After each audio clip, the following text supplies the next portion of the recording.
দুটি কথা বলার সুযোগ এসছে।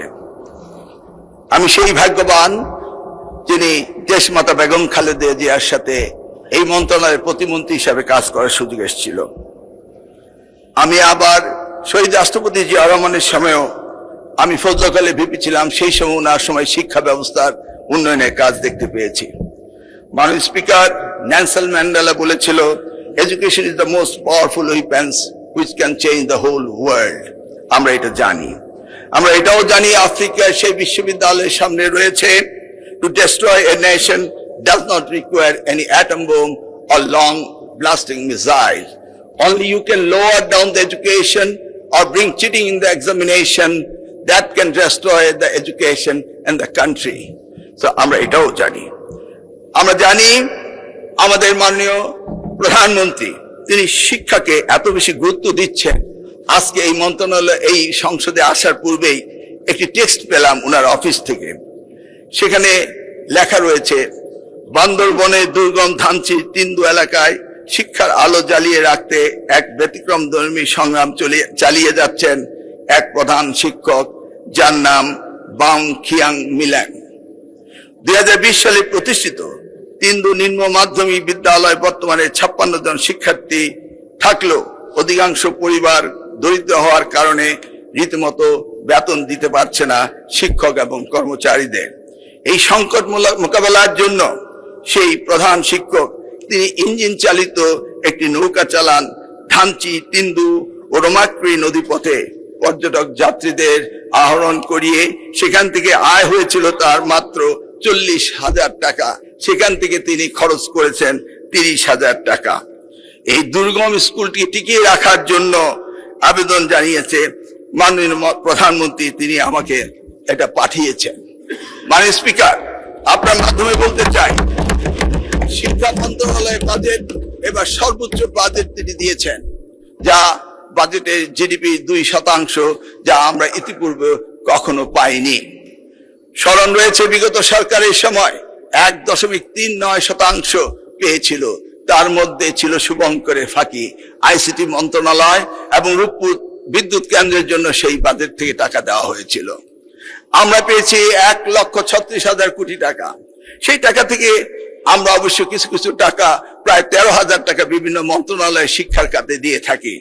আমরা এই পার্বত্য চট্টগ্রাম বিষয়ক মন্ত্রণালয়কে 107.24 কোটি টাকা দিয়ে থাকি। আশা করি সেখান থেকে তারা এই টাকাটি খরচ করত, কিন্তু করেনি। দৃষ্টি পড়েছে আমাদের মাননীয় প্রধানমন্ত্রী। তিনি এমন একজন প্রধানমন্ত্রী, তিনি সবসময় শিক্ষাকে নিয়ে চিন্তা করেন এবং সেই জন্য শিক্ষায় আমরা সবচেয়ে বেশি বাজেট পেয়েছি। মাননীয় স্পিকার, ইতিমধ্যেই আপনারা জানতে পেরেছেন যে শিক্ষায় ব্যাপক পরিকল্পনা চলছে। এই শিক্ষা, আমি বাজেটের বিভিন্ন অংশ যদি বলতে চাই তাহলে অনেক সময় চলে যাবে, কিন্তু আমি এটাও জানি প্রত্যেকের প্রিয় বিষয় শিক্ষা। আশা করি কেউ অবজেকশন দিবেন না। দেখুন, ওয়ান টিচার ওয়ান ট্যাব, এই একটি নতুন অভিনব অধ্যায় শিক্ষা মন্ত্রণালয় দিতে যাচ্ছে। সেই ট্যাবের মাধ্যমে দিয়ে আমরা 25,000 মাল্টিমিডিয়া ক্লাসরুম তৈরি করব। সেই ক্লাসরুমে আমরা টিচাররা এই ট্যাবের মধ্য দিয়ে তারা ক্লাস লেসন হতে শুরু করে তাদের ছাত্রছাত্রীদের সকল বিষয়ে অবগত থাকবে এবং আমরা সেই ব্যবস্থাটি করতে যাচ্ছি। লার্নিং উইথ হ্যাপিনেস আমাদের মাননীয় প্রধানমন্ত্রী একটি বিশেষ বিষয়। আমরা দেখেছি শিক্ষার্থীরা শুধু বই খাতা নিয়ে জিপিএ এ পাস পাওয়ার সেই সোনার হরিণের পিছনে ছুটে বেড়ায়। আমরা সেখান থেকে তাদেরকে লার্নিং উইথ হ্যাপিনেস একটি প্রকল্প আমরা নিয়েছি, যেখানে আমরা 30,000 শিক্ষককে তার আওতায় শিক্ষা প্রশিক্ষণের ব্যবস্থা করছি। মাধ্যমিক উচ্চ শিক্ষা পর্যায়ে আমরা অ্যানাদার 20,000 মাল্টিমিডিয়া ক্লাসরুমের ধারাবাহিকভাবে স্থাপনের পরিকল্পনা নিয়ে কাজ এগিয়ে যাচ্ছে।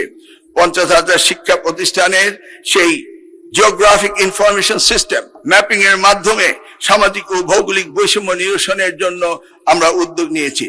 15,000 শিক্ষা প্রতিষ্ঠানে ফ্রি ওয়াইফাই ব্যবস্থা করা হয়েছে।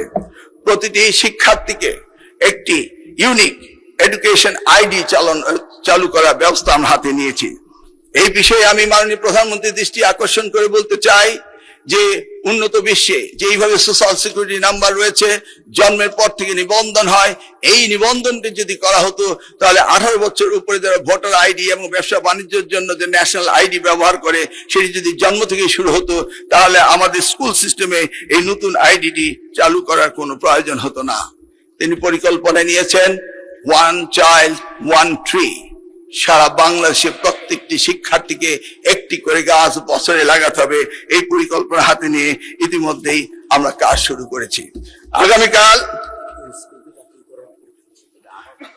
আগামীকাল বিকেল 2টার সময় চিন্মৈত্রী সম্মেলন কেন্দ্রে এই স্টার্ট আপ ইনোভেশন শোকেসের উপর একটি অনুষ্ঠান হতে যাচ্ছে। এই অনুষ্ঠানটিতে আমি আপনার মাধ্যমে সকলকে দাওয়াত দিচ্ছি। আপনারা সেখানে গেলেই দেখতে পাবেন যে আমাদের দেশের এই শিক্ষার্থীদের কি ধরনের উদ্ভাবনা শক্তি রয়েছে সেই বিষয়টি।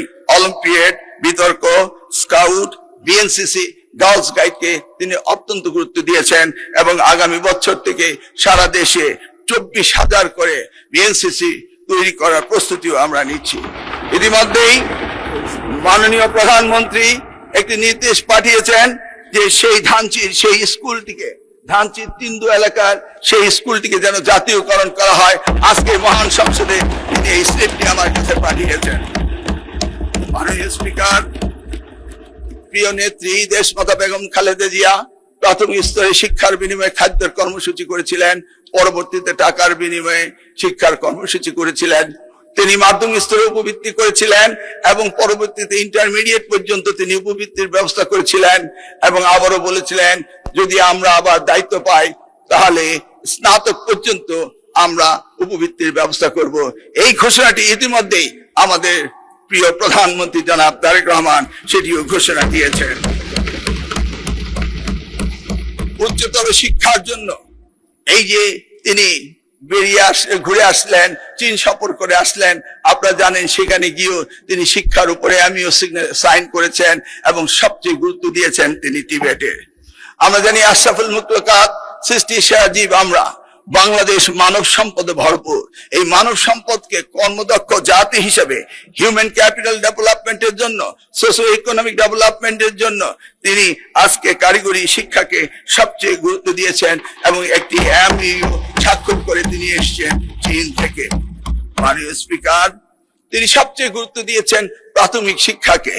তিনি জানেন একটি প্রজন্মকে সুন্দরভাবে তৈরি করতে হবে, সেই জন্য তিনি বিনামূল্যে বই হতে শুরু করে ক্লাস 4-এ তাদেরকে এই sports culture, family values, religious values, ethics, morals, sports culture সবকিছুকে তিনি গুরুত্ব দিয়েছেন। এমনকি ক্লাস 6 থেকে তিনি টিবেট technical vocational education and training কে সবচেয়ে বেশি গুরুত্ব দিয়েছেন।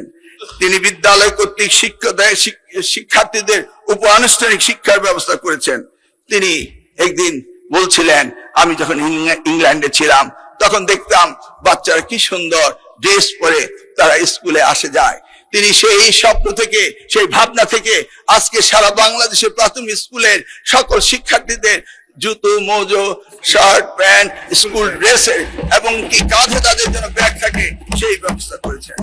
তিনি শিশুদের স্বাস্থ্যের এই দুর্বলতা দেখে তিনি মিড ডে মিলের ব্যবস্থা করছেন। ইনশাআল্লাহ আগামী ফিজিক্যাল ইয়ারে আমরা সারা বাংলাদেশে এই ব্যবস্থাটি আমরা করতে পারবো। মাননীয় স্পিকার, সময় তো শেষ।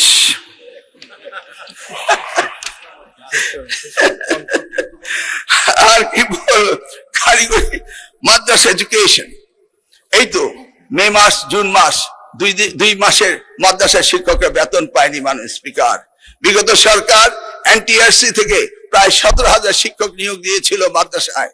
প্রতি মাসে আমাদের 501 কোটি টাকা লাগে, কিন্তু সেই টাকাটির ব্যবস্থা করা হয়নি বলে আমরা এই মাসে আমরা মাদ্রাসায় বেতন দিতে পারিনি। যদিও মাননীয় অর্থমন্ত্রী আমাকে তড়িৎ গতিতে 100 কোটি টাকার ব্যবস্থা করে দিয়েছেন এবং কথা দিয়েছেন জুলাই মাসে তিনি বাকি সব টাকা দিবেন। আমি মাননীয় অর্থমন্ত্রীকে ধন্যবাদ জানাই। মাননীয় স্পিকার, শিক্ষকদের জন্য কল্যাণ ট্রাস্ট ছিল, শিক্ষকদের জন্য অবসর ভাতা ছিল। 2022 সাল থেকে যে শিক্ষকরা রিটায়ারমেন্টে গিয়েছে তাদের কেউ আজ অবধি কোনো অবসর ভাতা কল্যাণ ট্রাস্ট পাচ্ছে না। এই জন্য আমি মাননীয় অর্থমন্ত্রীকে ধন্যবাদ জানাই। তিনি